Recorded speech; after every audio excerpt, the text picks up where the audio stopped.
位參與者大家好。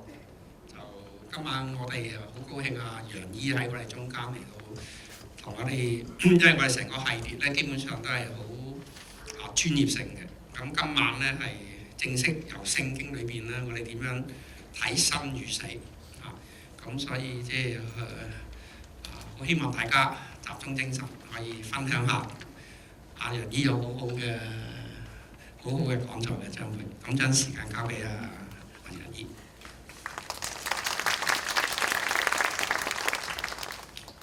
好，大家好。我哋開始嘅時候，或者我哋一齊有個祈禱。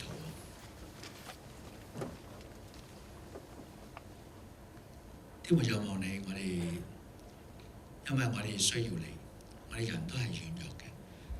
但而家我哋人都係好體會到人生嘅好多嘅問題，好多嘅煩擾。我哋自己嘅生命都係脆弱，我哋生老病死都係我哋經常要面對嘅問題。求你今日幫助我哋翻返去你自己嘅話語裏邊，俾我哋去睇到你賜俾我哋嘅係一個點樣嘅生命，即係一個點樣嘅死亡，以至到我哋識得點樣去面對。主求你賜俾我哋喺你話語裏邊所俾到我哋嘅力量同嗰個盼望。我哋知道我哋一生其實都係喺你嘅手裏邊。我哋將呢件事交喺你嘅手中，教導我哋點樣從聖經裏邊嘅話語，我哋對於死亡有更加正確同埋有智慧嘅睇法。我哋祈禱奉耶穌基督嘅名。OK， 咁今日我哋咧就特別講呢一個關於聖經點樣睇生死特別係死亡啦。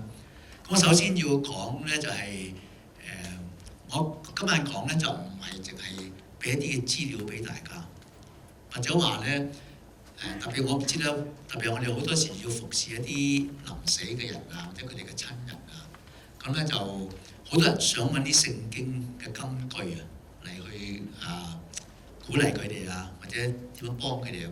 咁我今晚就唔係俾呢啲俾大家㗎，我唔係淨係提供一啲可以用嘅金句俾大家，反而咧聖經我想俾大家睇到一啲對於即係一個正確對死亡嘅呢個觀念。呢啲嘅觀念咧係俾你自己㗎。我唔係俾一啲嘢俾你，等你可以對啲病人或者係佢哋嘅親人嚟講㗎。我想你自己首先掌握咗先，或者話消化咗先，睇下死亡其實喺從聖經嘅角度咧係我哋應該可以點樣睇。咁咧就至於話點樣幫啲其他嘅人咧，咁其實嗰個係你慢慢消化咗咧，你自然會做㗎啦。我想講就係聖經其實講死亡咧，可以講得好深入嘅。咁佢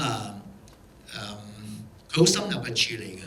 不過我想首先可能特別如果我哋大部分都係即係都係對基督教係熟悉啦，我可能我唔知可以假設咁啦，即係因為我哋都想講深入啲啦就其實聖經好多時講死亡咧，有一個嘅小心嘅地方咧，就佢未必分到肉身同埋靈魂嘅死嘅，係有唔同嘅嚇。當然我哋而家關注係肉身嘅死係嘛，即係我哋都面對嘅係嗰個肉身嘅死。但係聖經講死咧，佢哋有時未必分得咁清楚嘅，因為希伯來人嘅觀念咧，即係佢哋猶太人嘅觀念咧，就係特別係古時嘅時候啦，就係即係靈魂體都唔分嘅。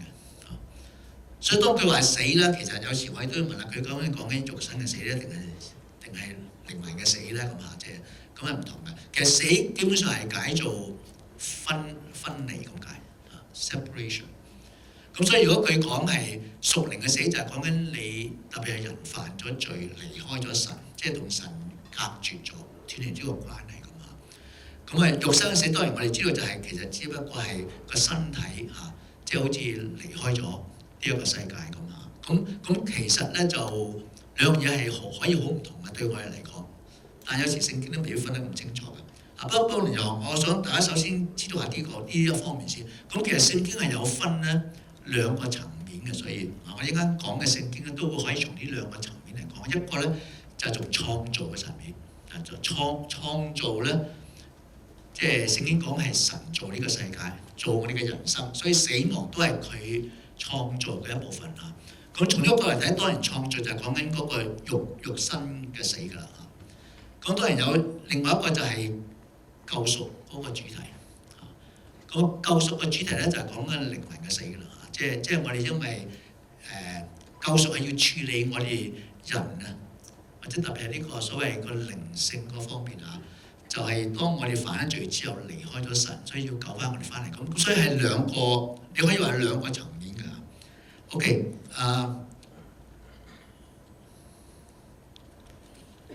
先，我應該係我整唔到個 PowerPoint。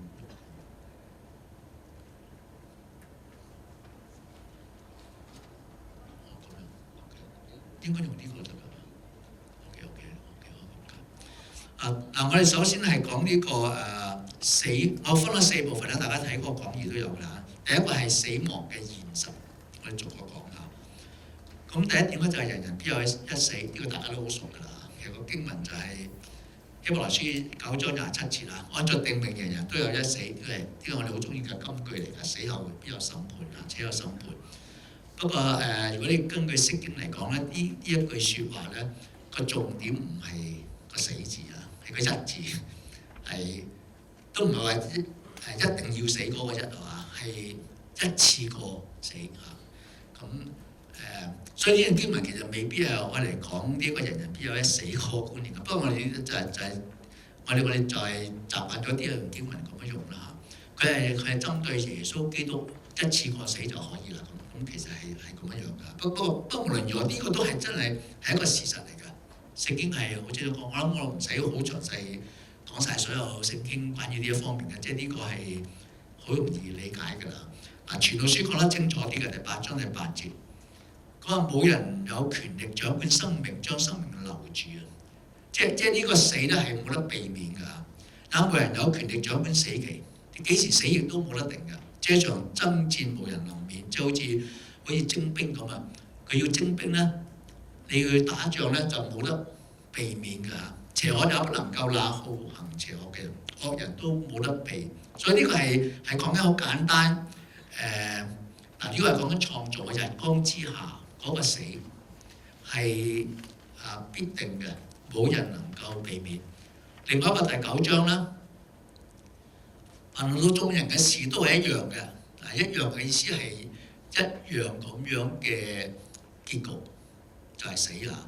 義人同惡人都遭遇同一樣嘅事，好人見證人同埋不見證嘅人，獻祭不獻祭嘅都係一樣。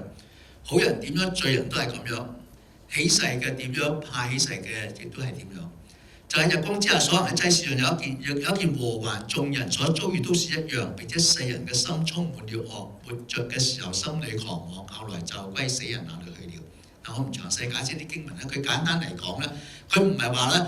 好人同惡人咧都一樣咁樣死法啦，唔係咁解，係一樣係要死，始終都係要死。呢個係強調日光之下就係咁嘅啦。我哋遲啲再講多啲呢一方面。不過呢個就係嗰個死亡嘅現實係人人都必定死嘅。OK， 我想講翻詳細啲講呢一個傳道書所處理嘅傳道書咧，就係從創造角度嚟睇。佢就係真係講日光之下嘅，佢話即係所謂係日光之下，即係今生今世呢個肉身嘅死。如果根據傳道書嚟講咧，佢係話咩？生有時，死有時嘛。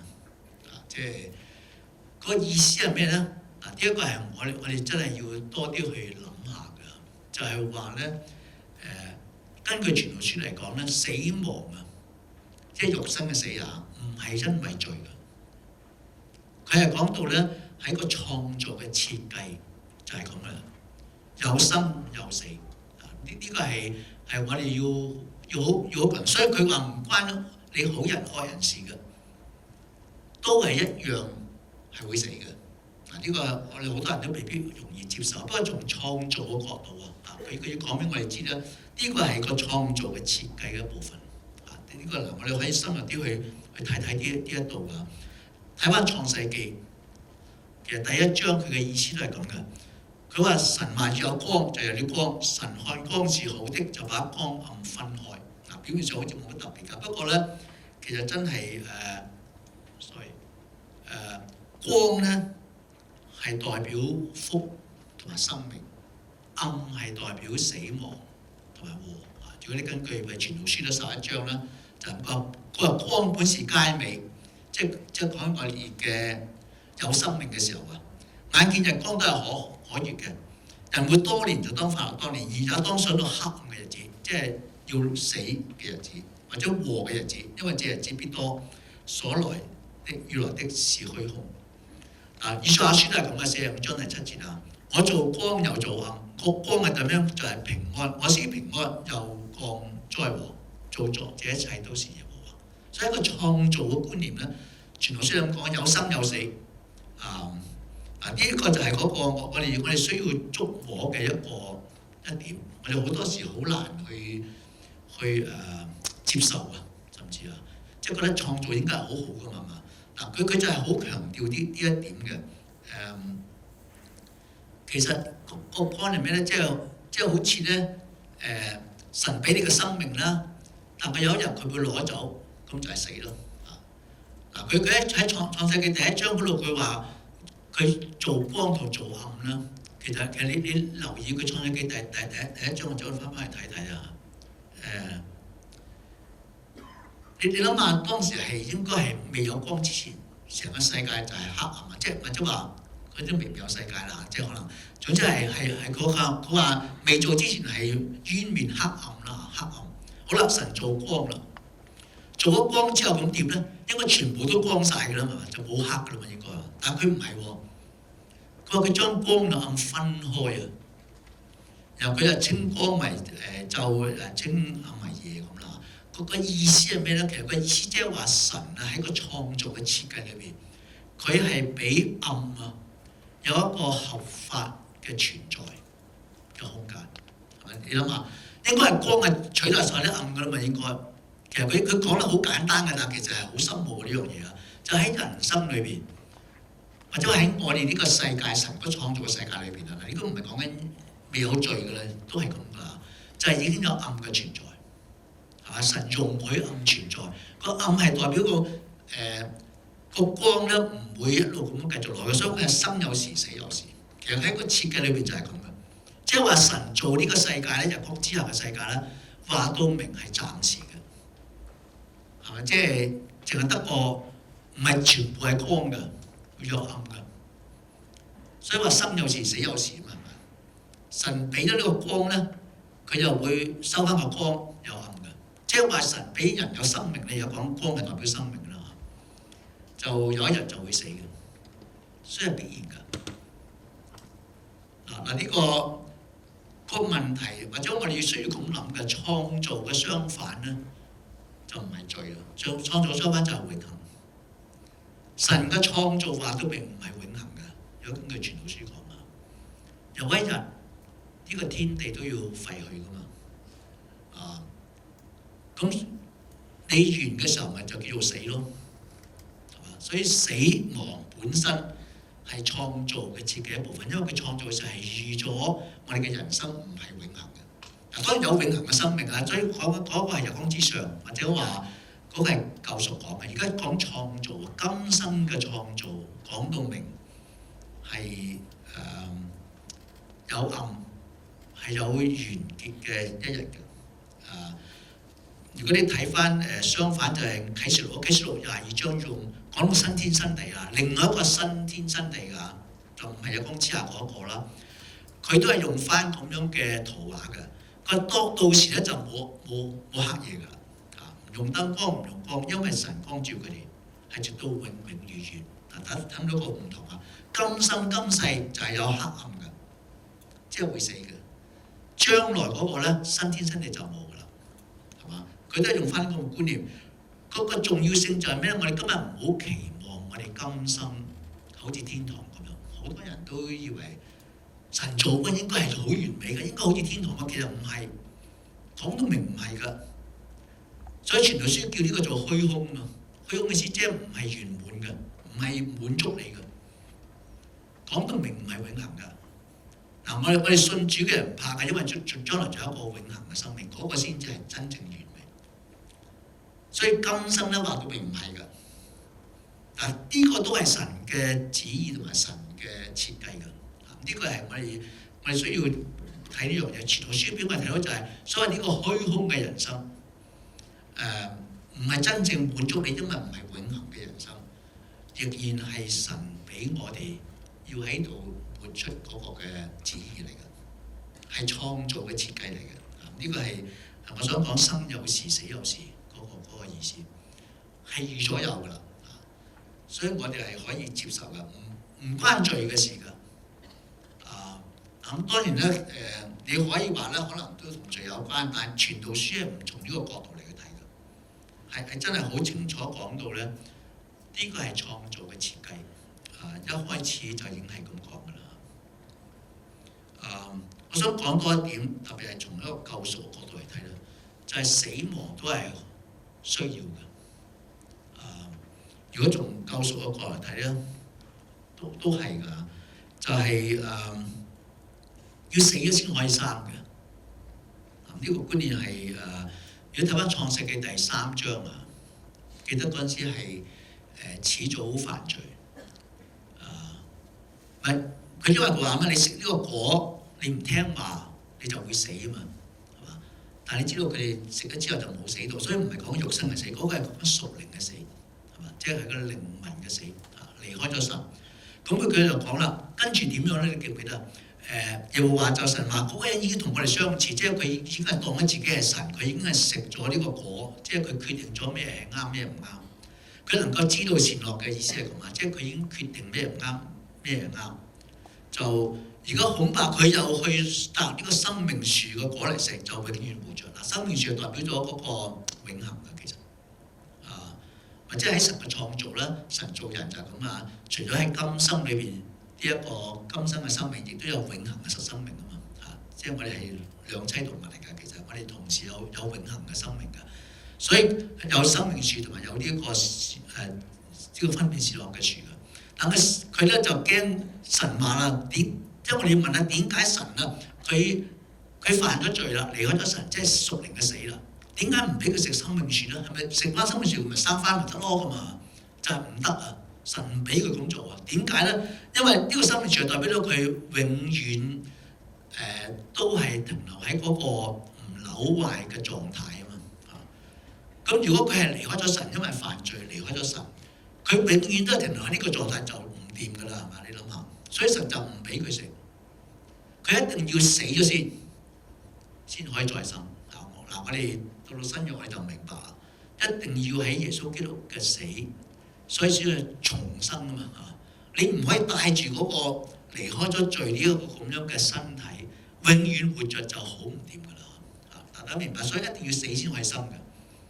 呢個我哋冇時間詳細講啊。不過喺救贖個角度都係咁樣嘅，即係死係講緊一個脫離咗、解決咗呢個問題先，你先至可以再進入去另一個新嘅生命。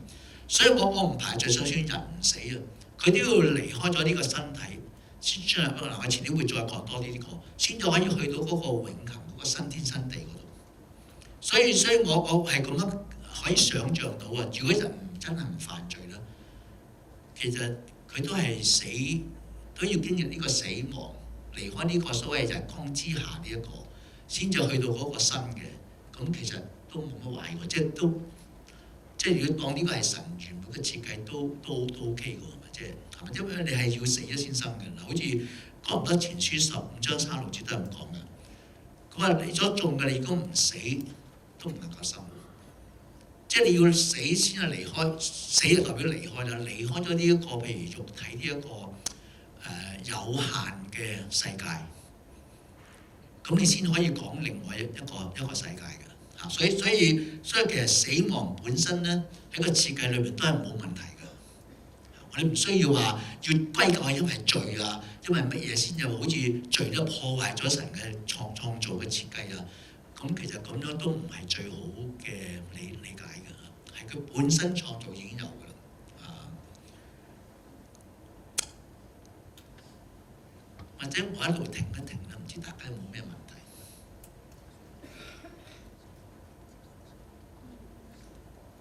我哋咪有無線咪可以俾大家。因為有問題，其實我中意大家問多啲問，因為我哋都要講得好快，同埋係要好多嘢咁我哋成日去跳咗一啲步，咁如果大家問咧，可以補翻一啲嘅大家諗緊嘅嘢。